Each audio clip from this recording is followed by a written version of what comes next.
ఓడగొడితే మేము ఇక్కడ ఉరి తీసుకోవాలా ఇక మీ ఇష్టం మీరు ఏం చేస్తారో మీ ఇష్టం అని చెప్పి సందర్భంగా తెలియజేస్తా ఉన్నా మీరు ఇక మాకు ఓటేయకుంటే మా ముగ్గురి శవాలనే మీరు చూడాలి అని చెప్పి సందర్భంగా మీకు తెలియజేస్తా ఉన్నా మీరు ఓటేసి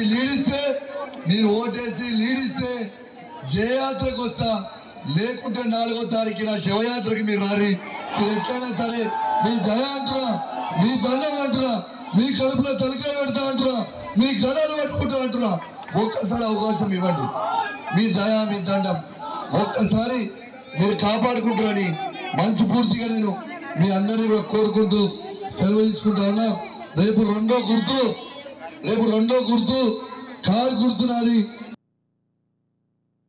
ఓడగొడితే మేము ఇక్కడ ఉరి తీసుకోవాలా ఇక మీ ఇష్టం మీరు ఏం చేస్తారో మీ ఇష్టం అని చెప్పి సందర్భంగా తెలియజేస్తా ఉన్నా మీరు ఇక మాకు ఓటేయకుంటే మా ముగ్గురి శవాలనే మీరు చూడాలి అని చెప్పి సందర్భంగా మీకు తెలియజేస్తా ఉన్నా మీరు ఓటేసి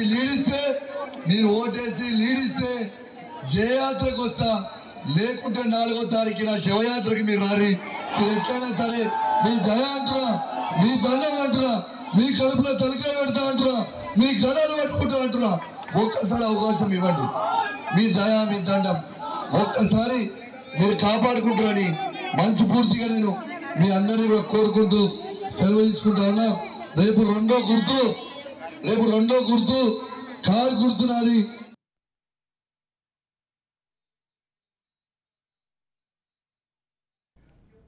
హన్మకొండ హుజురాబాద్ బీఆర్ఎస్ అభ్యర్థి పాడి కౌశిక్ రెడ్డి సంచలన కామెంట్స్ చేశారు. ప్రజలు ఓటేసి దీవిస్తే 4వ తారీఖు జైత్రయాత్ర చేస్తానని లేదంటే తమ కుటుంబ సభ్యుల శవయాత్ర చేసుకుంటామని పాడి కౌశిక్ రెడ్డి తెలిపారు. దీంతో ప్రజలు రాజకీయ వర్గాలు తీవ్రంగా మండిపడుతున్నారు. పాడి కౌశిక్ రెడ్డిపై చర్యలు తీసుకోవాలని ప్రతిపక్షాలు ఎన్నికల కమిషన్ కు డిమాండ్ చేశాయి. ఇక ఇదే అంశానికి సంబంధించిన పూర్తి అప్డేట్స్ మా ప్రతినిధి సతీష్ అందజేస్తారు. సతీష్ చెప్పండి.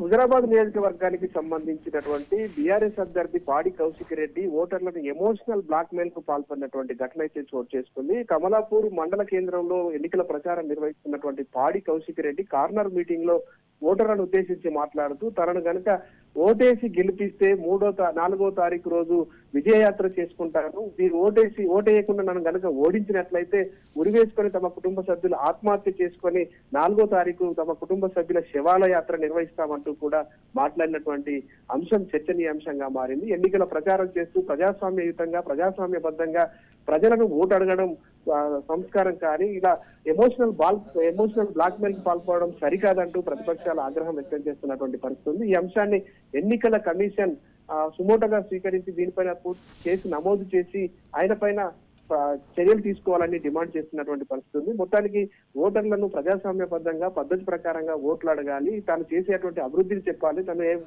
ఏం చేయబోతున్నానో చెప్పాలి, ప్రజలకు గెలిస్తే ఏం చేయబోతున్నానో చెప్పుకోవాలి తప్ప ఇలా ఎమోషనల్ బ్లాక్ మెయిల్ కు పాల్పడి ఓటేయకుండా ఆత్మహత్య చేసుకుంటా అని మాట్లాడడం అనేటువంటిది సమంజసం కాదు అనేటువంటి విమర్శ సర్వత్రా వినిపిస్తున్నటువంటి పరిస్థితి ఉంది.